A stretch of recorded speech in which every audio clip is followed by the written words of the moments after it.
In trading, particularly low price trading, you'll hear a lot about the late day squeeze, the Friday squeeze, the low float squeeze. I mean, these are all terms you might have heard, and you might be wondering, okay, what does this look like? You might know the definition, but what does it actually look like? And today, I'm gonna bring you a chart that is a great example of a late day squeeze, a low float squeeze, and even a Friday squeeze. It's kind of a perfect intersection of all these short squeeze setups we look for in short-term trading.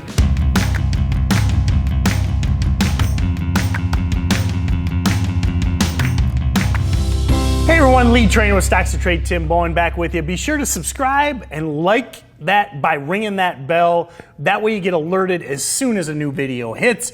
We do a lot of live sessions where I do similar to what we're doing today, where we break down this chart live in depth and you can actually see the chart live and ask questions.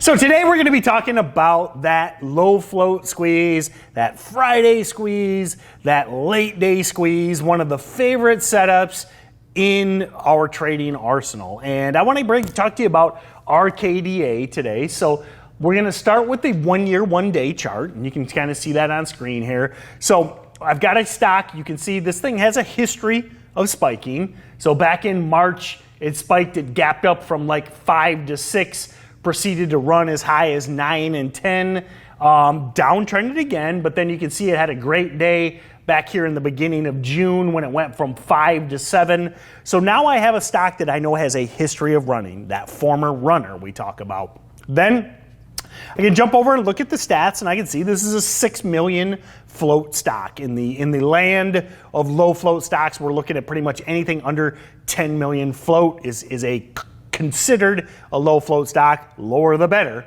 because remember, we get that float rotation, which is supply and demand. It's showing you there's more demand than there is supply. And I don't want to get into too much into terms. Definitely check out our other videos. We talk about float rotation. We talk about float a lot. So let's fast forward to last Friday. We had a couple things going on. And the biggest thing is in pre-market, we had some news, and I'm not really here to break down the news. You might be watching this after the fact, but they came out with a drought-resistant soybean strain. And if you know, in the fall of 2019, the crop markets are pretty bad shape, really. Soybean yields, corn yields are expected to be way down. So here what I'm doing there, I'm connecting the stock to a trend, to a story, because that's what other traders are doing. So now we've got a soybean related ag play, literally when the soybeans are hitting some of their lowest prices, corn's hitting some of its lowest prices. Then we fast forward again to Friday morning, and the biggest thing I want you to focus on, this gray area is pre-market, okay? And in pre-market, we saw that float rotation. This traded over 6 million shares early in the morning. That tells me now, okay, this stock is on my radar. I need to be focused on this as a low price stock trader. Then we get that dip at the open, what we call that weak open. And let me kind of zoom in real quick. So we get this weak open, this big dip into the market open. So you can see the market open between the gray and the darker area. And then we get that reclaim of the high of the day, and notice the volume. 3 million shares traded in one candle. So when it's now adding all the candles together, the stock's now rotated the float 2 or 3 times.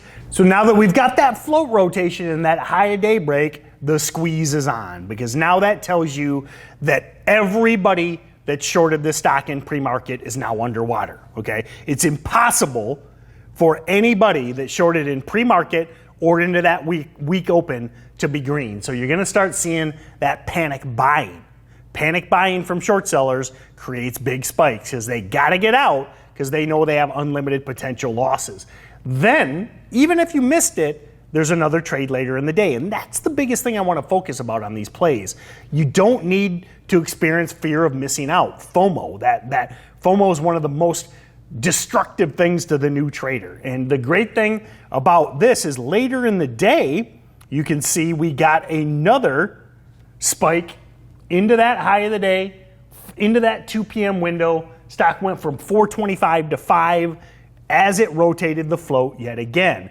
classic Friday short squeeze. Then you can see faded into the market close on Friday, then again reclaimed on Friday afternoon. So now this is a trade we could have made multiple times on a Friday, because we know when the float rotation is there, plus news, plus the breakouts, they're solid entries. Then this is the great thing about these setups.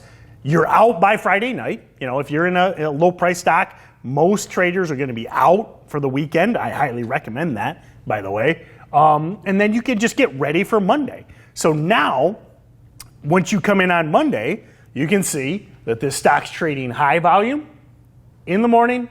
It's, you know, on Friday, it traded 60 million shares.